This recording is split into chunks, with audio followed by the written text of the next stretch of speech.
Carter did is and Palestinian advocates who have more or less a coherent method is to take something really from the Soviet accusation and to keep it alive. I would say that in itself, it's, how do you say, it should be disqualified because of its origin and the way it's used. The other thing, I was very impressed by your film Columbia Unbecoming. Can you tell us a little bit about the film and also the impact that it had? I thought it was fantastic. Daphne, last question. Can we see it? I'm Daphne very show much it. artist and I've been involved with the Show it to cultural us. and indoctrination issues of the Palestinian Arab particularly. And regarding narrative and regarding the Nakba and stuff like that, yeah, I'd like to know where you're at with that a little bit more, although you said a little bit. But the narrative in terms of their own newly created identity and so on, going from the Nakba and so on, is one thing. It's like the top of the story. But underneath it is how much do the students become exposed to, Jewish students, the issue of the core, which is militant Islam, but not only militant Islam, but Dawa, which is the peaceful persuasion and infiltration. Because I think they need to know that as the core, and that militant Islam, so-called, although it's derived from the Quran, needs to be a bit differentiated from overall Islam in order to protect yourselves and say, we're not Islamophobic, we're talking about this new creation, this new variation of Islam, which is deliberate, which was done by referring to the jurisprudence issues and mixing them up with the so-called divine issues, so that everything sounds like divine. So therefore, you're being told to kill yourself in the name of Allah and Islam and so on. And also the fact that these militant Islamists use the most militant issues from the Quran and abrogate the earlier issues, but they don't do it in the way that it was done over the ages by a certain kind of procedure which they bypass and they manipulate as they wish. So they've created something very different. And that Dawa is the peaceful persuasion of people, giving them a distorted material. It's peaceful, it's persuasion, and it's infiltration into the core of the democratic process, like CARE does. And there's no time for me to talk about that, and I don't know enough about all the details, but I think that in the last few days what's been fascinating is that Stephen Coughlin he's the man who is he is considered to be the only expert on militant Islam at the Pentagon, and he was fired at the instigation of some Muslim, Islamic Muslim, and there's a process of that going on, and he had written a 330-page treatise on militant Islam. And the man knows, and if you're going to fight Islam, you have to know who your enemy is. So this is very important. So I'd like to know what you think you can begin to teach your people as a core issue, and to have somebody like Martin Kramer, for instance, help you set up a certain kind of curriculum. And the other very small question is, when you were at Harvard and most of these divinity students were blaming Israel, blaming the pro-Israel approach, were they mostly Episcopalian, being Harvard, being, I kind of feel that, and therefore not so completely representative of the overall Christian body? Right. Okay, great. Thank you for all of your questions. To start off with was a question of, I just lost it. Who was the first person? First was... Oh, you made a comment. You made a comment. So I just want to reply to your comment, which was that I would argue that Palestinianism is the litmus test for how progressive you are today, especially on college campus. And I think that's an important part of understanding what's happening in America as well.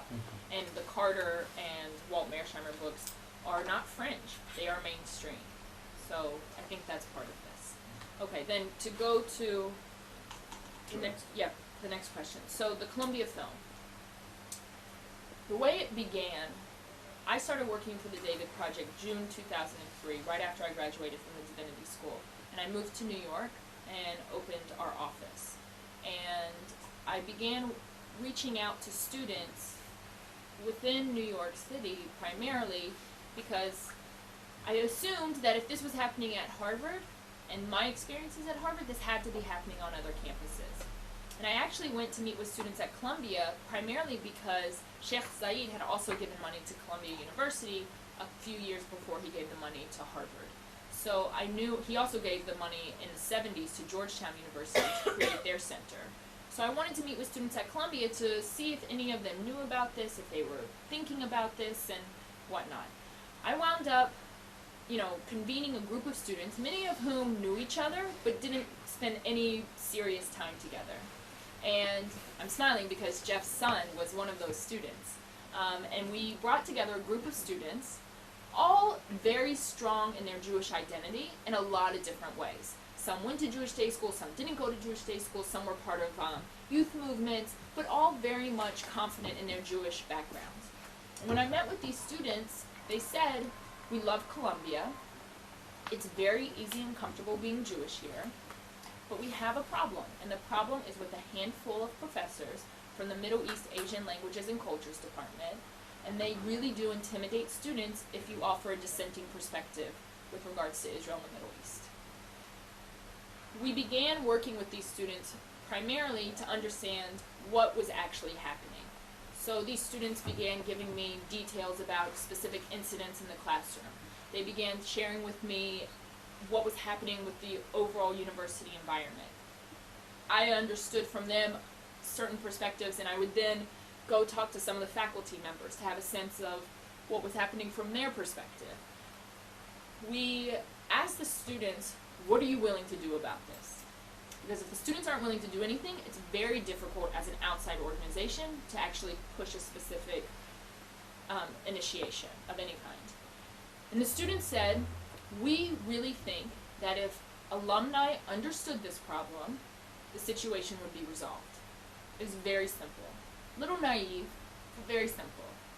And we said, okay, so let's reach out to alumni. So one of the students, her name is Daniela Kahana, was studying film at Barnard and also a little bit at Columbia. And she said, well, what if we created a film? Would the David Project support that? I said yes. We began collecting testimonies from these students on film. And it's important for you to know that every testimony was corroborated 1,000,001 ways. Anything that was at all questionable, we did not put in the film. We had to know for sure that the situation that the student was testifying about had multiple witnesses, that other people could verify its situation, because we didn't want to have a he said, she said moment. We created this film for the students to be able to show to alumni. Well, the students did not have success reaching out to alumni.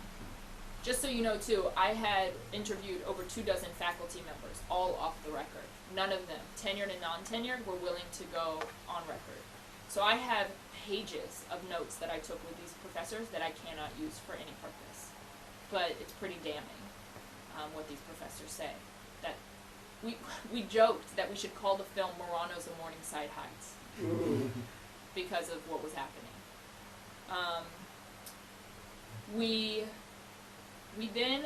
The students said, we're not having any luck. We can't get to alumni. Hillel's not helping us get to alumni. How can we have an impact with this film? So we started working with the students to show it to key administrators, university president, the provost, the president of Barnard College, key faculty members in various departments. And whenever we showed the film, I was present and one of the students was present at all of these private meetings. And the students, of course, could show it on their own to whomever they wanted, but at these important major meetings, I wanted to be there because I wanted to help the students frame the conversation. After we showed it to President Shapiro of Barnard, she was very upset about what was occurring. And she said, my students are taking these courses when they cross-register at Columbia. And she said, it's really unacceptable. We have to do something. And we told her, and Daniela Kahana was in this meeting with me, the film is not public. We haven't released it publicly, but we want to raise awareness around this issue to key individuals. I then was speaking on a panel with President Shapiro at a Line of Judah conference, and this is a conference for women involved in federations across North America. And President Shapiro spoke publicly about the film Columbia Unbecoming at this conference. She did so in front of 500 women and the media. So when she mentioned Columbia Unbecoming publicly, the media picked up on it. They wanted to know what this film was about. They wanted to see this film. They wanted to talk to the people who made the film, the people who were in the film. And there was no intention of originally going public. But we couldn't hide it once President Shapiro made her remarks, and we didn't think we should hide it. It was a similar situation to the Harvard situation, in that once we had public attention, we wanted to leverage that attention. So that's this background of how the story went public. Once it went public, we had a lot of screenings for community members, we had screenings for the students, we had screenings for influentials within New York City, not just donors anymore, but anyone who could really help put some pressure on the university. It was shown in Albany for the New York State government. It was shown to some key New York City council members, all hoping that this would have an effect on the university. The aftermath of the film was that it was very clear that the university did not have a clear process or procedure for students to be able to register complaints for what was actually happening in the classroom. So the university did address that specific situation. They created a much more formal and clear process so that when a situation arises, students can register the complaint, almost like a whistleblower, but have protection so that they're not going to be penalized immediately. Where we were not successful is in the fact that the university created a panel to review the complaints that were registered in the film, and they wanted students to be able to talk to them about this situation. It was an ad hoc committee. The ad hoc committee was composed primarily of problematic individuals. Joseph Massad's thesis advisor was one of these people. Two people who had began the divestment campaign at Columbia were involved in this. So this was not just a neutral committee by any stretch of the imagination. And the students, many of them did not want to even speak to the committee. We encouraged the students to speak to the committee because we wanted them to make sure that this was on record. What's interesting is the committee never accepted the film as evidence. So these committee members never even saw the Columbia Unbecoming film. The students, not all of them in the film, went to speak to the committee members. We asked the students if they go, they should do the following. One, see if they can take someone with them, another student, not to speak, just to listen and take notes so that they had a witness of the interactions with the committee members. Asked the committee if they could tape the testimony that was given. The committee said no to both of these. The committee did not want to have any transparency whatsoever. The committee issued a report saying there was only one incident that was problematic, and that was when Joseph Massad, yelled at a student in the classroom. They said he crossed the lines, but they didn't say they would reprimand him or anything. Just this crossed the lines. Joseph Massad did not yet get tenure, but it's a real possibility that he will. And it'll be interesting to see what happens. One of the unfortunate things about the film, in that it didn't go far enough, was that the students graduated a year later, and there weren't enough people to continue the pressure on the university. So, because the students were gone that were intimately involved in this creation, it didn't have as much of an impact as we would have liked it to have. Supposedly, the university had already in the past received funding to create an Israel Studies position at Columbia before we even made the film, but the money had just been sitting in the bank. We hear that because of the film, it put more pressure on Columbia to actually begin the process of looking to hire a faculty member, but they still have not hired a full-time person. They've had a visiting scholar, two of them actually. They haven't hired someone full-time to actually teach Israel as a modern polity in the Middle East. So that's the impact. So it's a mixed bag. Okay, the last question. We do not feel as if the David Project and who we are create a curriculum that goes into the depth of Islam that you're discussing.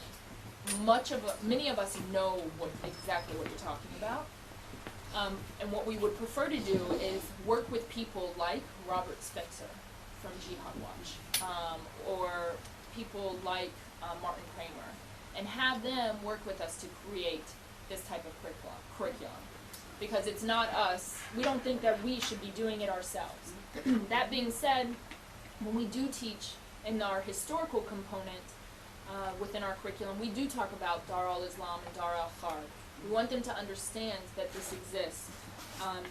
The other piece of this is that Islam has not gone through a reformation whatsoever in theological terms. It's very important to think about it in those terms because Christianity did, and we're not where we were in the medieval period of Europe. But Islam is not yet there. And we have to do it very delicately because most Jewish day schools, if they don't want to even talk about the Palestinian narrative, they definitely don't want to talk about Islam. And so we have to think about how to, it's not to say don't do it, it's just we have to think carefully about how to approach it, how to frame it, because it's not very simple. We are working with a woman who created a foundation because her son was a victim of terrorism and by militant Muslims. And we're working with her to create this curriculum. And we're pulling in these people for the appropriate pieces. But I don't think it could be under the David Project label. It's going to have to come under a different label. And we know that. And we think it's smarter that way because there's a better chance it will be used if it's not under the David Project label. That's very good. But the differentiation of the militant from the Absolutely. orthodoxism Absolutely. is like going backwards. It's not a reformation, it's Right. a backward No, step. absolutely. And you can protect yourselves from Islamophobia by pointing out this new movement, so-called, which is accelerating Right. by leaps and bounds. Right. And Episcopalian? So the Divinity School is comprised mostly of mainline Protestants. So, and it's important to think of that in terms of divestment beginning now in mainline Protestant churches. It's not just, fringe groups who are at the Divinity School. It's not. Well, I bounced right in, but I wanted to say thank you for an extraordinarily articulate and clear speech. Thank you. Really appreciate Thank it you. very much. Thank you very much for the opportunity and for all of you attending. And thank you. Thank you very much. Yeah, thank you. Very informative. Thank you. Thomas? Go ahead. Good luck in the Thank future. you. Yeah, thank you. Is it possible for us to see the film? Can you arrange for us to see the film? I don't have a copy, but I think we had it here. Columbia But we Comics? have one. We had it We here. We had saw it it here. here. Oh, does it? Well, no one Want to leaves see it. it. No, yeah. it was Yeah. before 1999 last year. If there isn't a copy of the film here,